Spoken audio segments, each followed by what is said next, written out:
God's people knew they had to go there to meet God, but then Jesus came and he tented among the people.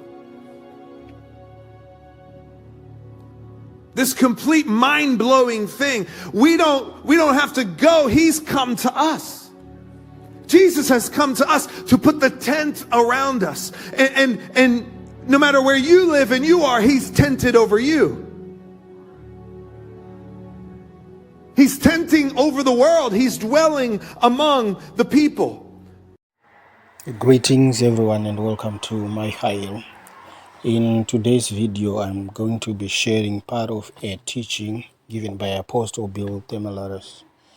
He's talking about the fact that in the New Testament, or rather as New Testament believers, we are now with Christ, or rather Christ is now with us. Christ has come to tabernacle with men, so that as Christians everywhere we go, we are ambassadors of Christ, or we carry the presence of Christ with us because God is now with us. So in everything that we do, we should be people that are as light to a lot of people in the world. We should be people that are as salt to a lot of people in the world. Where there is need for healing, we are people who are supposed to bring that. Where there is need for miracles, we are the people who are supposed to do that. Where there is need for things like counseling or evangelism, whatever it is that we can do to help someone out, it is us who are supposed to do that, because now Christ is in us, because Christ has come to tabernacle with us. He has come to us so that in everything that we do, we have to manifest the person of Jesus Christ. So I want you to listen to this message, and I'm hopeful that it will impact your life and change your perspective in life. Also, please like, share, comment, and yes, enjoy. In verse 14, this is a verse that will stay in for the majority of the message today. The Word became flesh. He dwelt among us, and we have seen this glory. Glory is only the Son of the Father, full of grace and truth. Take a look at the first line of that. And the Word became flesh and dwelt among us. It's a fulfillment of Isaiah's prophecy from hundreds of years prior. And it's Isaiah chapter 7, verse 14 that said, "Therefore the Lord himself will give you a sign. Behold, the virgin shall conceive and bear a son, shall call his name IMMANUEL." Hundreds of years, this prophecy was given in great description that there would be a virgin birth, that mystery would take place. And he would be called IMMANUEL. A son would be given. And that word Emmanuel means God with us. We would recognize this birth and this son as God himself with us. And today we still have, because of the resurrection of Jesus, we still have God with us. He's still our Emmanuel. He's still with us. He never leaves us nor forsakes us. It's the entire fulfillment of this prophecy.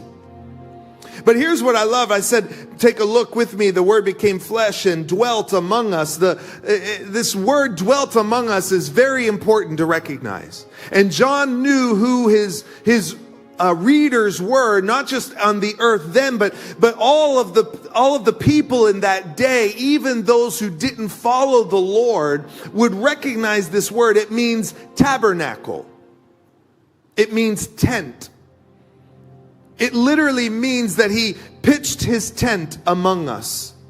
It takes us back to the book of Exodus, where God came and he lived in the tent. He lived in the tabernacle in the wilderness, according to Exodus chapter 25. The Word made flesh and tabernacled among us.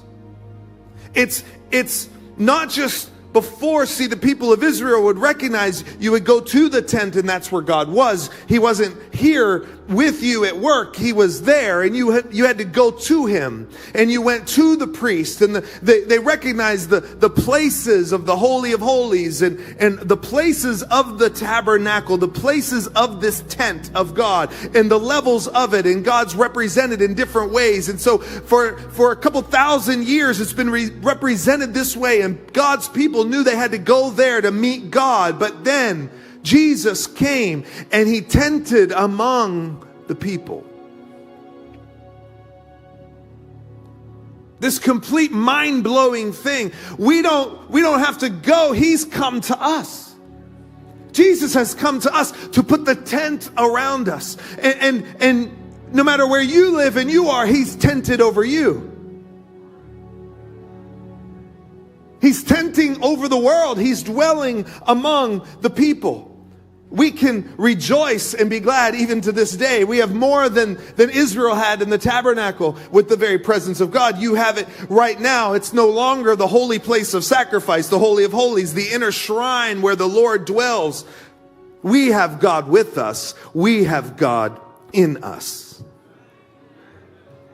Whoa! Because of this mystery of the birth, this rebirth, we now not just have him tabernacled among us, over us, with us. He's now in us. And you carry the tabernacle where you go. You carry Jesus to the darkest places where they don't recognize the light. You are now the light, and you carry the light with you. And you show up in the darkest of times, and Jesus is right there with you. You are salt and light to the world, to this cosmos around us. You now carry the tabernacle, his presence, his miracles, his signs, his wonders. You carry them with you because you have Christ.